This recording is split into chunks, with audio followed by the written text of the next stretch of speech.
the Clinton bought and paid for fake news, Russia propaganda, anti-Trump dossier, and for meeting with Fusion GPS co-founder Glenn Simpson.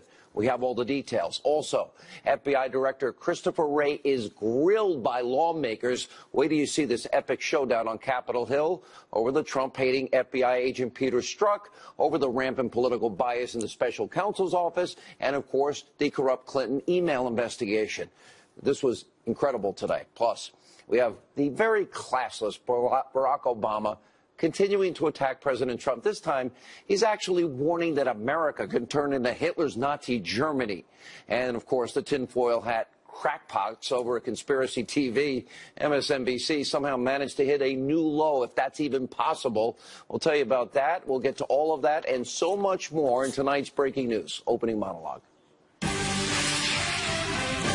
It gets deeper and deeper every day. We start with breaking news. Another glaring example of political bias at your Department of Justice. Our very own James Rosen. He joins us tonight with an exclusive report. James, gets bigger every minute. Sean, good evening. When Fox News first queried the Justice Department about Associate Deputy Attorney General Bruce Ohr, a top official just 4 doors down from Deputy AG Rod Rosenstein, we were told that Ohr had been stripped of his title and his office a few hours before our inquiry. Later, DOJ told us that Ohr had lost that job because he is also and remains director of DOJ's Organized Crime Drug Enforcement Task Force, and that his wearing of 2 hats was, quote, unusual. Finally, this afternoon, DOJ officials acknowledged the real reason for Ohr's stunning demotion yesterday, namely that he withheld from superiors his meetings last year with 2 controversial figures. Investigators for the House Intelligence Committee have uncovered that Ohr met with Christopher Steele, the former British spy who authored the infamous anti-Trump dossier with input from Russian sources. And he also met with Glenn Simpson, the founder of Fusion GPS, the opposition research firm that paid Steele with funding from the Clinton campaign and the Democratic National Committee. The dossier was given to the FBI in July 2016, around the same time that Donald Trump accepted the GOP nomination.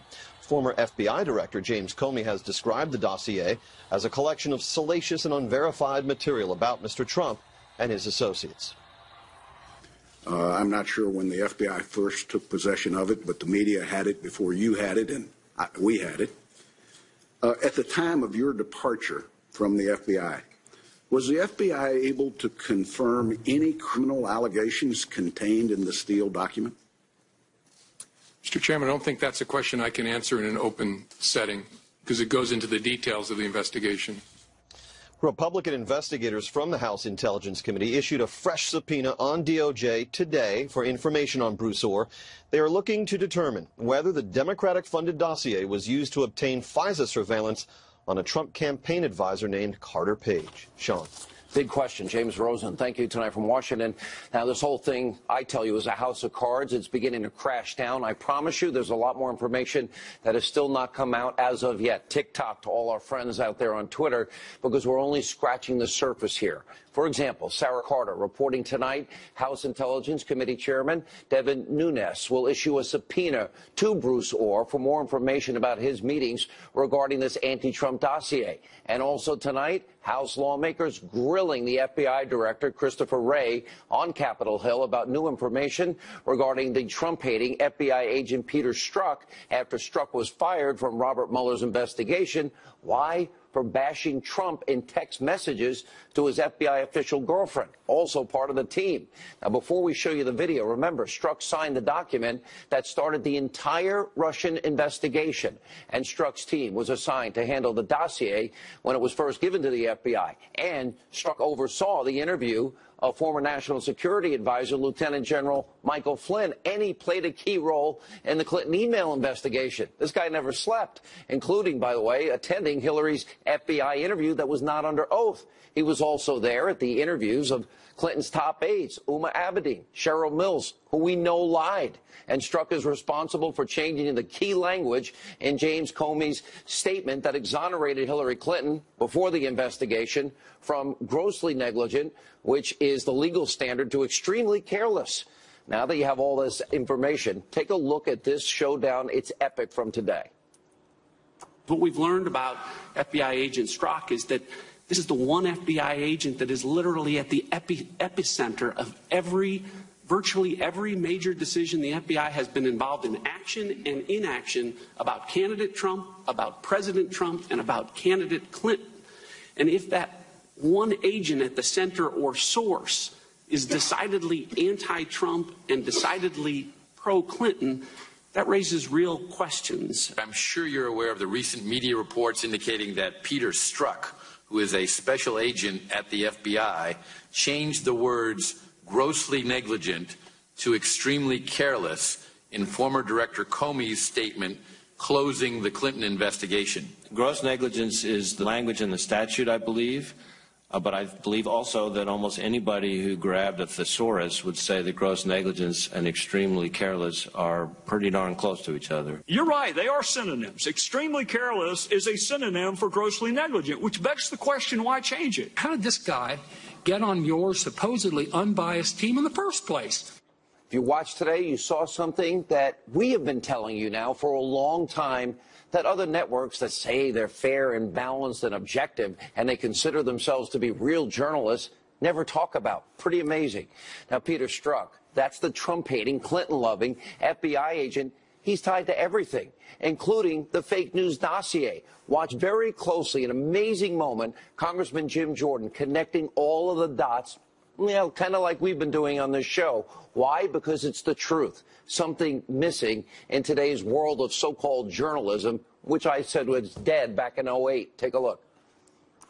Peter Strzok, the guy who ran the Clinton investigation, interviewed Mills, Abedin, interviewed Secretary Clinton, changed gross negligence a crime to the term extreme carelessness, who ran the Russian investigation, who interviewed Mike Flynn, gets put on Mueller's team, and then he gets kicked off for a text message that's anti-Trump. If he kicked everybody off Mueller's team who was anti-Trump, I don't think there'd be anybody left. So here there's got to be something more here. My hunch is it has something to do with the dossier. Director, did Peter Strzok help produce and present the application to the FISA court to secure a warrant to spy on Americans associated with the Trump campaign? Congressman, I'm not prepared to discuss anything about a FISA process in this setting. Did Peter Strzok, was he involved in taking that to the court? I'm not going to discuss in this setting anything to do with the FISA court applications. It's been reported that this dossier was all dressed up by the FBI, taken to the FISA court, and presented as a legitimate intelligence document, that it became the basis for granting a warrant to spy on Americans. And I'm wondering if that actually took place. It sure looks like it did. Now, what Congressman Jordan is talking about, and what we have now been getting at for months, is this is critical to the entire so-called Russian investigation. You got everybody in the liberal, mainstream, destroy Trump media trying to make this all about non-existent Trump-Russia collusion. It's been a year, no evidence, but they've all been missing the point, and frankly, deliberately misleading and lying to you, the American people. They're lazy and they're overpaid. It's pathetic. The big story in all of this is the growing possibility, yes, it's emerging, that the FBI used the Clinton bought and paid for Russian dossier to obtain a FISA warrant to spy on American citizens that were connected to candidate and then President-elect Trump. Now, that would be weaponizing the very powerful tools and using them against an opposition party in an election year. Now, let's be clear here. It's not a smoking gun quite yet, but it's coming. But that's all where the signs now are pointing to. We'll follow this every single step of the way. We're ahead of the curve. Please stay with us. And one more very important point. Can anyone explain to me, anybody at all, how Robert Mueller's investigation can be described as fair, impartial, not biased? Let's imagine for just a second it's you. It's your family member or somebody that you love and care about, your friends. Would you really want Robert Mueller and his team of partisan political hacks investigating you? Would you want a group of people that donated over $50,000 to the Democrats and filled with unethical officials and attorneys coming after you that hate one candidate, love the other candidate? Would you really trust them to be fair? Do you think this is how the justice system is supposed to work? because I don't think so. And also tonight, yes, no class, Barack Obama back again. What is he doing? Launching a new far-left attack against President Trump, warning that America could turn into Nazi Germany. Now, he's speaking at the Economic Club of Chicago, and Obama said the danger today is, quote, growing complacent. We have to tend to this garden of democracy or else things could fall apart quickly. That's what happened in Germany in the 1930s, which, despite the democracy of the Weimar Republic and centuries of high-level cultural and scientific achievements, Adolf Hitler rose to dominate. 60 million people died, so you got to pay attention, and you got to vote. All right, very cute, very clever, comparing the president in a subtle way to Hitler and Nazis. Obama, by the way, how are your unrepentant domestic terrorist buddies Bill Ayers and Bernardine Dohrn doing? Oh, and by the way, please send our best wishes to the Church of GD America and the Reverend Jeremiah Wright. Now, the former president is obviously sick, pathetic, and twisted in this obsession with President Trump. He's kind of like everybody in the media. And every single chance Obama gets, whether it be here or at home, overseas, doesn't matter, he's trashing, trying to undermine the president. Maybe he can't get over the fact that his record was atrocious. Maybe he needs to take his own advice and accept the results of the election. Okay, President Obama, Hillary lost. Time for you two to get over it. And by the way, I know this is probably impossible, but maybe try taking some notes from George W. Bush, because George W. Bush never criticized you, not one time after he left office, because he actually respected the office more and thought it was more important. Finally tonight, over at Conspiracy TV, MSNBC, Crazy Liberal Joe and his cohorts over at that network, well, they're at it again, now stooping to a new low, attacking and trying to discredit the president in a segment only Chicken Little could be proud of. Liberal Joe and his panel of never Trump-hating sycophants had a collective meltdown during some deranged and reckless speculation about the president's health. Watch this. He is clearly slurring his words. I don't know what the cause of it is. The question of his fitness, of his stability, is in the air. At the beginning of the speech, before the slurring started, I said, Mika, look at him. This is not the person that we knew even 3 years ago. He does not look in great physical shape and hasn't for some time. Now it's Republicans that are coming to us and saying the President of the United States is not mentally fit. They're not mentally fit to host a TV show. There you have it. Armchair conspiracy psychology from America's most unhinged liberal morning show host and his band of merry Trump haters. It makes you wonder why Liberal Joe has so much rage and contempt for this president. Joe, you're kind of scaring us. I'll pay for therapy if you need it. Joining us now with reaction, counselor to the president, Kellyanne Conway is with us. All right, forget about those people because it's a joke. It's at this point they're a caricature of themselves. But the more important issue is this. Is this a fair investigation? Could you imagine if this was against the Democratic president, only donors to the Republican Party, people that were texting back and forth involved in the investigation that hate one side and love the other side? At some point, Kellyanne, you got to say, don't we need a justice system that's fair, balanced? The president has always said that. He respects the rank and file at the Department of Justice and the 35,000 or so who work for the FBI, but we can't have a politicization of any investigation. It should be transparent. It should be independent. And what you and James Rosen and other reporters who care to know all of the facts have uncovered is very troubling to any American who's paying attention. This Peter Strzok guy, boy, is he the busiest guy in Washington, D.C. I don't know if I've ever sent 10,000 texts in my life, let alone to one person. He's carrying on this relationship. He's sending 10,000 texts. He's putting energy into being systematically against Donald Trump, which is not his job. He is really at the eye of the hurricane of so much. He is changing the language to protect Hillary Clinton. It sounds like he's present when her top confidants are being interviewed. He's present when she's being interviewed. This is the entire problem that Americans have with Washington, D.C. and had with Hillary Clinton. The idea that she's always above the law, there's a double standard. And Sean, anybody, and this includes everybody, who has wasted all of 2017 talking about Russia, Russia, Russia in this investigation, they are duty-bound to cover this aspect of the investigation. This guy in the Department of Justice, he's 4 doors down from his boss, the Deputy Attorney General. He's in Main Justice. He's on the main floor there, and he is meeting after Donald Trump won, which they did not expect and they did not want. He's meeting with the head of a guy who put together a dossier using DNC and Clinton campaign money and trying to figure out a way to discredit the democratically elected president. It stinks to high heaven. And look, I think there's so much going on so quickly with all this information that it's very easy for Americans to just tune it out or feel, oh, it's confused or it doesn't affect me. What are we doing for Christmas? What's going on for New Year's? They will pay attention. And part of it is the media have set a trap for themselves. They've been so obsessed for a year plus with what they consider to be an important investigation. They've been talking about Russia and not America. But it also shows something else. I want to say one more thing. Hillary Clinton, she already had every advantage possible. All the king's horses, all the king's men. She had so much more money, so much more personnel. She had all of the mainstream media. She had all the Democrats. She had so many people behind her. Two presidents, her husband and her predecessor, who's by the way, whose record did not get a third term through her candidacy, Barack Obama's.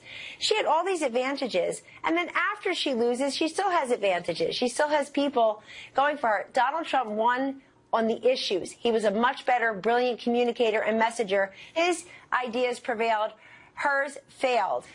And this idea on his health is offensive. I won't even dignify it except to say, remember when Hillary Clinton folded like an accordion in front of the whole world on 9/11? We said nothing about it the whole day at the campaign, zero. She folded in front of everyone. And apparently she had had pneumonia 2 days earlier. And you know what she did that night? She was at Cipriani with her high-class donors, calling the rest of us irredeemable and deplorable with pneumonia. Then she takes 5 days off before the debates. Donald Trump's doing 7 rallies a day and showing up to the debate to beat her. She's taking time off to rest, and we're going to talk about his health. It's a joke. The man's the most energetic, engaged person I know. I do remember her collapse and a bunch of other issues that came up during the campaign. Kellyanne, good to see you. We appreciate it. And thank you. Thank you so much. By the way, those images you're seeing, Ventura County, San Diego, California, you have these wildfires now raging out of control. You have the high-blowing Santa Ana winds coming in. It has really, these are chilling photos. We'll keep an eye on it all throughout the night tonight. Here with more reaction first, though, is Salem Radio nationally syndicated host Larry Elder, former Secret Service agent Dan Bongino. And look, we got to be careful. I respect rank and file, Secret Service, FBI, intelligence people. That's not what we're talking about. We're talking about the highest level within these agencies, clearly covering up for Hillary Clinton before they ever investigate, and literally applying one double standard after another, using pro-Hillary, anti-Trump prosecutors to do it. This literally is a threat to our entire legal system if this holds up. Your thoughts? You know, Sean, I'm really terrified right now. And, you know, I know that may sound hyperbolic to some of the Democrats listening, but I mean it. As a former federal agent who's been inside both the White House and inside the federal government, do you realize the awesome power the federal government has? It's so powerful that a sitting president, the most powerful man in the world, has been targeted by it, by a clearly political process. This is not a criminal process. This is a political process. And there's nothing he can do. Sean, I get it. There are people in the government that have political opinions. Everybody understands that. But I'm asking the audience, what are the chances that everybody with a strong political opinion, which is both anti-Trump and pro-Hillary, managed to wiggle their way into the Justice Department and influential positions in the FBI and had decision-making power over both the special counsel investigation and the Hillary investigation? Listen to me. This is a scam. And if this is allowed to proceed, Americans' faith in the constitutional republic is going to be shaken, I promise you. Larry Elder, let's put on your legal hat for just a second. Maybe some people, most people know you're a lawyer. Look at this from a legal perspective.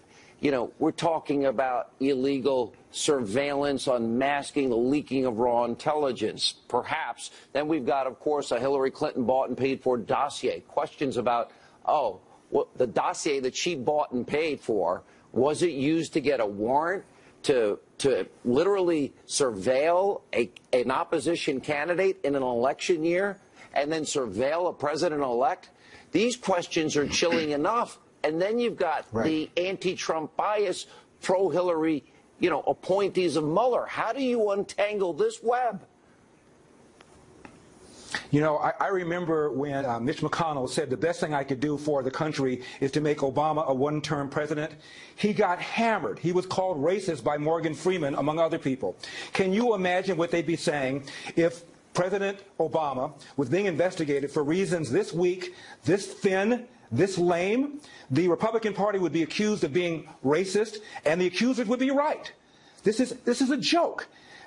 Can you imagine if Obama was being investigated by people who had made contributions to John McCain or to Mitt Romney, and had sent text messages slamming him? Agreed. I mean, it's insane. It's insane. And then to pay for this dossier, and the dossier apparently was the trigger to go to the FISA court to get a warrant to surveil members of the Trump team. It is incredible to me that this is going on in this country. And again, if the shoe were on the other foot with the same fact pattern and they were going after Obama, the country would be on fire. You'd have people screaming bloody murder. Yeah, I have friends of mine retired, currently FBI, and I know you do, Dan Bongino, and they are apoplectic over what is going on here.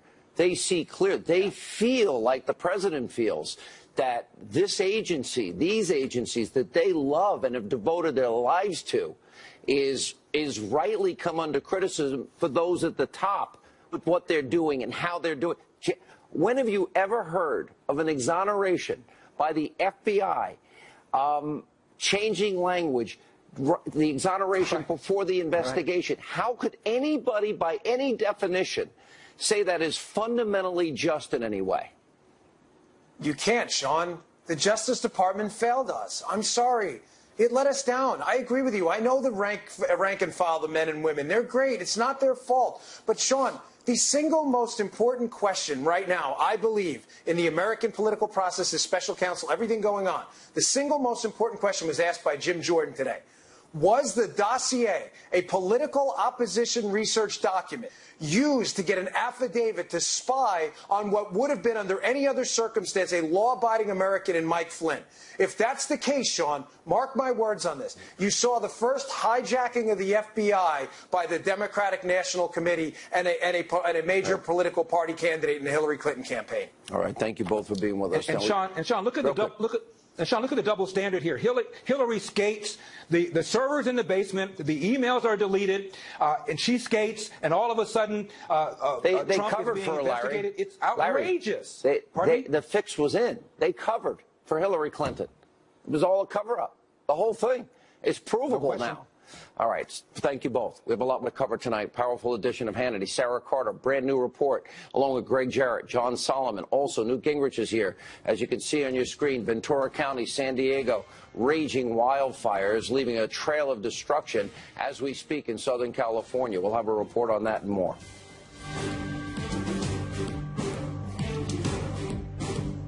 One fateful day, two of Mitsubishi's safest siblings were separated. Official, now 439 homes and buildings destroyed by these wildfires north of Los Angeles. We'll have a live report coming up later in the program. Back to our top story. We have a senior Justice Department official. His name is Bruce Orr. He was demoted because of his ties with Fusion GPS. That, of course, the firm responsible for the dirty Russian anti-Trump dossier bought and paid for by Hillary and the DNC. And Sarah Carter reporting tonight that the House Intel Committee Chairman, Devin Nunes, is going to issue a subpoena for this demoted Justice Department official. Now, joining us now with more on this developing story from the Hill, John Solomon, investigative journalist Sarah Carter, Fox News legal analyst Greg Jarrett. We got to, Sarah, start with where we are here, and it's not just him. Rumors tonight running rampant of a major shakeup coming to the FBI, possibly as early as tomorrow. Yeah, certainly that's right, Sean. That's what I've been hearing as well from my sources. We know now that Bruce Orr, as reported by James Rosen, he was demoted from Deputy Attorney General, and now he's facing a subpoena by the House Intelligence Committee, and that should be issued in the next couple of days. They are issuing that subpoena. It hasn't happened today yet. It's going through the process right now, so within the next day, possibly even as soon as tomorrow, they should have that subpoena issued. And now we're also looking at other developments. I mean, we know that Bruce Orr had met with Christopher Steele prior to the election, and then after the election, he met with Glenn Simpson, who is the owner of Fusion GPS, who, by the way, paid Christopher Steele with the money from the DNC and Hillary Clinton to fund the rest of the dossier, the salacious, unverified dossier. So right now, what the Intelligence Committee chairman wants to know is, why did he meet with him? What did they discuss? And why did he meet with Glenn Simpson? And what did they discuss after the election? This is really big news. They say this is big, big news, maybe even bigger than Peter Strzok. All right. That's just all great points you're making. And by the way, also the talk of, well, what did Rod Rosenstein know? I'd like to know what he knew. I'd like to know what Comey knew. I'd like to know what Mueller knew ahead of all of this. You know, a lot of questions, John, being raised about, okay, this team that literally has covered for Hillary Clinton and put all these biased people going after Donald Trump, you know, what would it take to get rid of a special counsel? That's a great question. It's a high legal standard, right? You have to have one of three things usually. Misconduct. He has to have done something wrong in the investigation. A clear conflict of interest, and that's an area that could become very interesting in the next few weeks, or an abuse of power. It isn't just because people don't like the people he picked or the political sentiments of the people. To remove someone of that stature from this job, there has to be a very serious conflict, abuse of power, or misconduct. And to date, I don't think anything has emerged yet. There's a lot of concern Seems like about we're the people getting very working for close, him. though. Well, I think the conflict of interest thing is a thing we should watch. I think we're going to learn some new things in the next 2 weeks, Sean, that's going to raise questions on that front. There are two conflicts of interest that could get Mueller fired. The first one is Mueller interviewed with the president for Comey's job. The day before. That's right. Then the next day he takes the job as special counsel. Think about that. Sitting across from the man who's posing questions, and Mueller is not telling the president. He's being dishonest and deceptive. And he's involved in the aftermath of the Comey firing, which is the subject of the special counsel investigation. That disqualifies him. It's mandatory under the law. The other is his close friendship, also a mandatory disqualification, his close friendship with Comey. Mueller has refused to resign or step aside. It's time that the Attorney General unrecuse himself, replace Mueller, and clean up this staff that is rife with political bias and corrupt motives. Where are we, Sarah, on the issue of reports that Comey wanted to hire Christopher Steele? Did they pay Christopher Steele? And when you get to the whole dossier issue, the fact that Orr knew all of that, and he's 4 doors down from Rod Rosenstein? Well, it's incredible, Sean. And right now, well, today we know one thing, that Nunes has been cleared by the Ethics Committee. So for 8 months, they've sidelined the chairman of the Intelligence Committee on one question. I've talked to sources up in Congress that said this was incredible. This would have never happened in the past. But those are the questions that they want answers to, and that's what they're seeking. So they will subpoena Bruce Orr. They will ask these questions. They have already presented those questions to the DOJ. We know the Inspector General is investigating this, and these are the questions that the American public wants answered, as well as me, as well as John, everybody else, you. So there has to be some answer coming from the FBI, and especially from FBI Director Wray. Are the House of Cards going to blow down? I think so, and it's a shame. Because there are so many highly qualified, experienced lawyers who don't have a political axe to grind that Robert Mueller could have selected. He did not do it. It was deliberate. It was by design. Instead, he stacked it with people with egregious political biases, people who, in one case, defended the Hillary Clinton Foundation, in another, defending her top IT aide. I mean, these are people who should be nowhere near this investigation of Clinton's opponent, Trump. John, knowing all you know and what's likely coming, how bad does this get for Mueller? You know, I think there's a very important question that hasn't been fully focused on about Peter Strzok, and that is he was in a counterintelligence position on two of the most important investigations of the last year, Trump and Clinton. Counterintelligence agents are the focus of foreign powers. He engaged in an affair, if the reports are true. What's the one way a foreign power compromises someone? Through sex and affairs? And then after it's revealed that he had an affair, and it was with a fellow FBI agent, the FBI department, which was talking about its integrity today, where did they put him? They put him in human resources, like he has some expertise on following the rules. It's amazing to me. I think there's more questions to be about whether he was in a compromised position because he had an affair. It was epic at this hearing today. I mean, seriously, what the Republicans did is everything we've all been talking about. It's getting interesting. Thank you all. When we come back, Tomi Lahren, Jessica Tarlov weigh in whether Senator Al Franken should have resigned today. Also, Newt Gingrich reacts to Mueller's partisan witch hunt as we continue.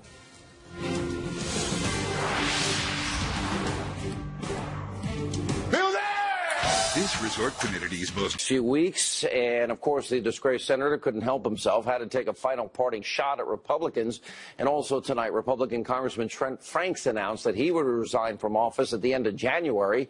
This after former staffers complaining about discussions the congressman had with them about surrogacy issues. Joining us now, Fox News contributors Tomi Lahren and Jessica Tarlov. Tomi, in the case of Franken, you had the pictures. You didn't just have the case of Leanne Tweeden, and you had creepy pictures with Ariana and Joy Behar, although they gave him a pass, in my opinion, just looking at the picture.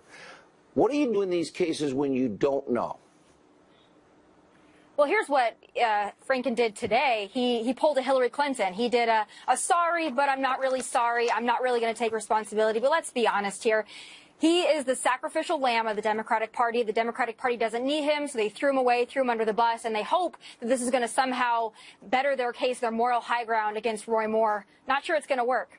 Yeah, and also, they're not losing the seat, Jessica. They have a Democrat who's the governor. We certainly made the decision easier, absolutely. But I'd like to go to the question. Made the decision easier, but there has been 30 years now, including up to and including all through last year, defending the predator Bill Clinton. That's a fact. That's their record. I don't believe this is principle. I believe this is politics and political expediency.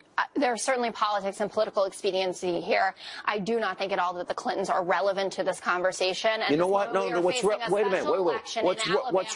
Jessica, with all due respect, what's relevant is they defended a guy who was accused of rape, groping, grabbing, fondling, touching, kissing against a woman's will. A guy that lied about Jennifer Flowers, and a team that evolved out of the Clintons that smeared these women for 30 years. You cannot tell us this is not relevant. I can tell you because today the Clintons are history. Kirsten Gillibrand came out but the people that defended all this are not history. What do you want to do? You want to expel every Democrat over the age of 50? No, I want honesty. This country elected a man who has 16 allegations of sexual harassment. Is that what it's all about? It's all about Donald Trump. No, it's not all. So let me ask you a question. Do you believe? Harvey Weinstein. Do you believe? What do you think should happen in cases? I was consistent about John Conyers. I said he's denying it. It needs to be investigated. It's serious, but we got to get the facts and we got to get to the truth. Is that the right position to take? I think that we do absolutely need to do that. But step number one is that we believe women. We have decided as a society that we take women's word and then we investigate and we move from there. Jessica, I want to ask you, because you and I are both women. Do you really think that that's fair in every case to take a woman's story as gospel and not ask any questions? The Democrats not believe in due process? Because I can sit here as a woman and say, I don't think it's right that every woman is just believed. Her truth is just taken as the ultimate truth without an investigation. Think of how powerful that is. Trial by social media. Let's get over this. I understand that completely. It's so damning. And I wrote in a column for Fox News last week. I didn't think that Franken had to go. But I believe our first step has to be to take women seriously. There are stories coming out that have hit every single industry. Al Franken, of great abuses. Wait a minute. I agree taking seriously, but how do you know? How do we know? Well, I think that you look at things. I mean, in the Roy Moore case, you look at the notes that he's written. Why haven't we done the forensics in that case? I don't know about the. I think you can do the yearbook and those. I gotta go. Okay. I'm sorry. That's all right. Newt Gingrich is next. Straight ahead.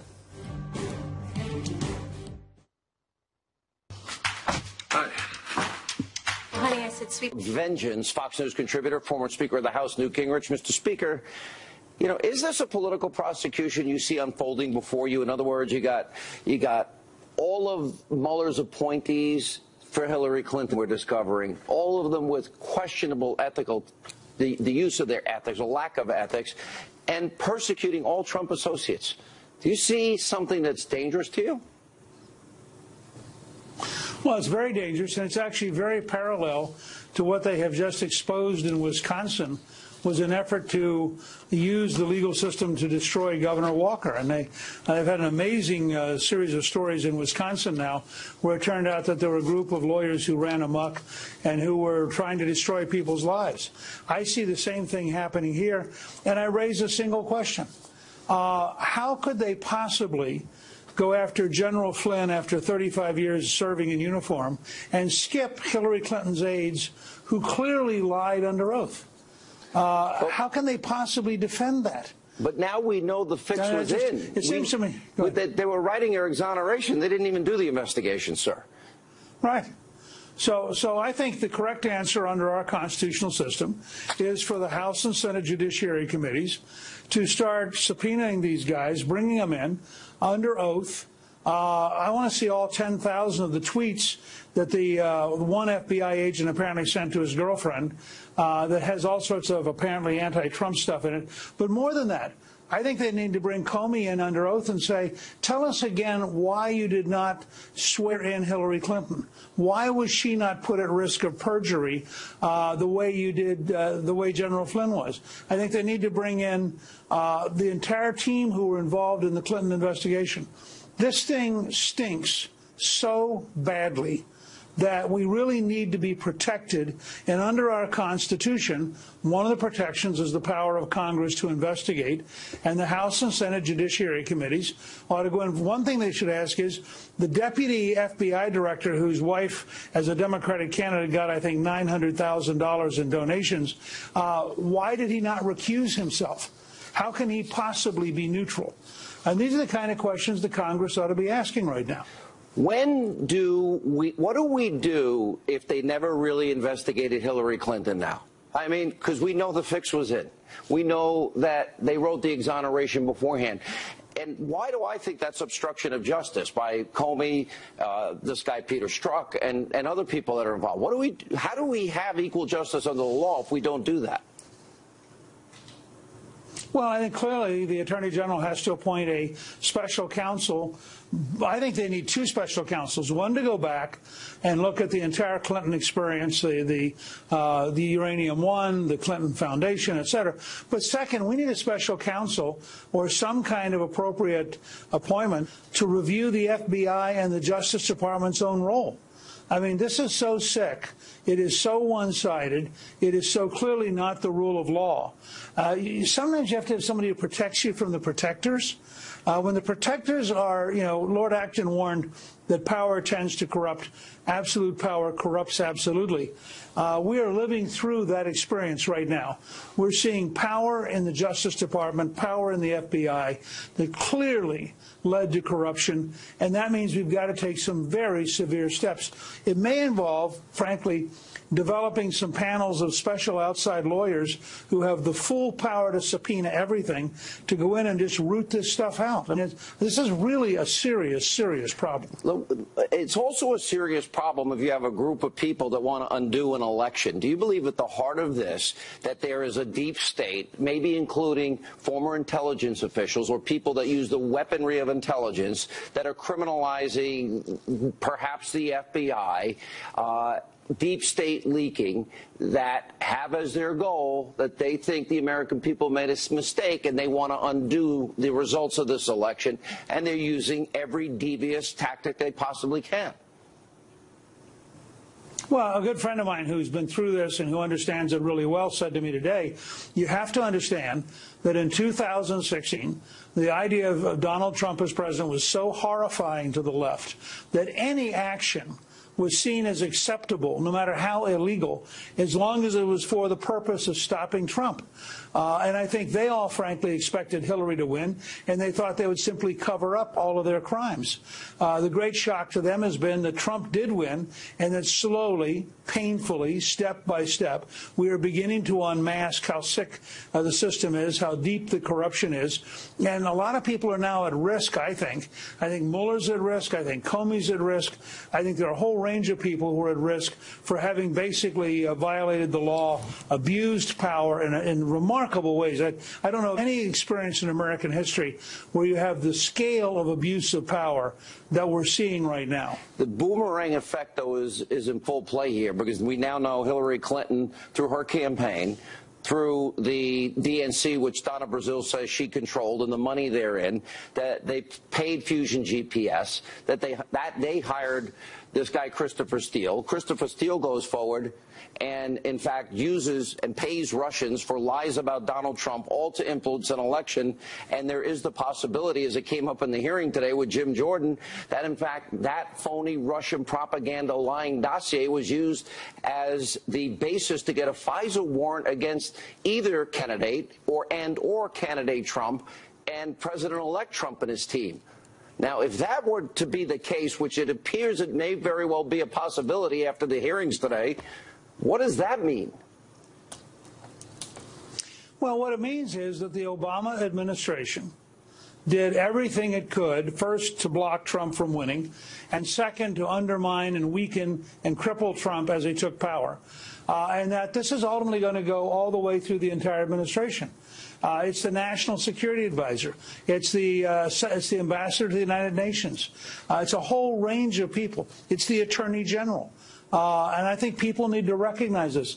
This is an extraordinarily wide-ranging pattern of corruption. And I mean corruption, and not in the sense of money swapping hands, but in the old-fashioned sense that the Founding Fathers would have understood, that these were people who were abusing the law for their special interest and the special interest of their faction, and they were prepared to hurt the innocent. They were prepared to frame people. They were prepared to do whatever they had to because they believed that the cause they were for was so self-righteous, the cause of defeating Trump. Even more than the cause of electing Hillary, it was the specter of Trump that terrified them, and therefore anything